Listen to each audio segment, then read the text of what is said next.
خواب میں بال دیکھنے کی تعبیر۔ اگر کسی نے بالوں کو کھلے ہوئے چہرے تک دیکھا تو تمنگر اور مفلس دونوں کے لیے وبال جان ہے۔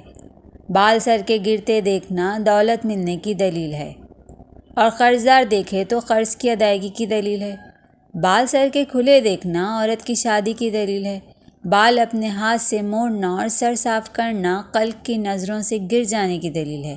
بال سر کے سفید دیکھنا خیر و برکت، زیادتی عمر اور حرمت کی دلیل ہے۔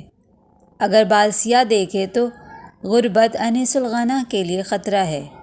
سر کے بال بڑے دیکھنا، اگر صاحب خواب تاجر ہے تو اس کے مال میں زیادتی ہوگی، اگر کاشتکار ہے تو اس کی کاشت میں اضافہ ہوگا، اگر ان دونوں میں سے کوئی نہیں ہے تو اس کے لیے بہتر نہیں ہے۔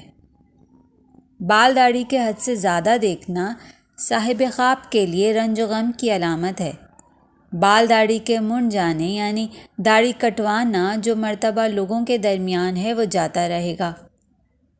اسی طرح اگر مرد سر اور داڑھی کے بال منڈ گئے یا نوچ ڈالے تو اس کا قرض ادا ہو جائے گا۔ سر کے بال اور داڑھی میں روغن لگانا، اگر روغن خوشبودار اور بے حد مقدار میں لگایا گیا ہے تو صاحب خواب کی زینت خوب ہوگی۔ اگر زائد روغن لگایا ہے یعنی چہرے پر بہہ رہا ہے تو اس کے برعکس ہے، یعنی اچھی نہیں ہوگی۔ بال سفید اور سیاہ یعنی مکس بال دیکھنا فرزند پیدا ہونے کی دلیل ہے۔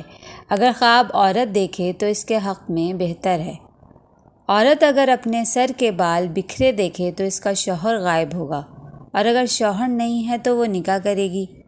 عورت اگر دیکھے شوہر اس کے سر کے بال تراش رہا ہے تو شوہر اس کو طلاق دے گا۔ اگر مرد دیکھے اپنی عورت کے بال یعنی سر مونڈ رہا ہے تو اس کی اولاد نہ ہوگی۔ بال زباں پہ دیکھنا رنج و غم کی نشانی ہے۔ عورت اگر دیکھے اس کی داڑھی نکلی ہوئی ہے تو اس کا شوہر آ جائے گا، اگر موجود ہے تو سفر کرے گا، اور بیوہ ہے تو نکاح کرے گی۔ اگر حاملہ ہے تو لڑکا پیدا ہوگا اور وہ لڑکا سردار بنے گا۔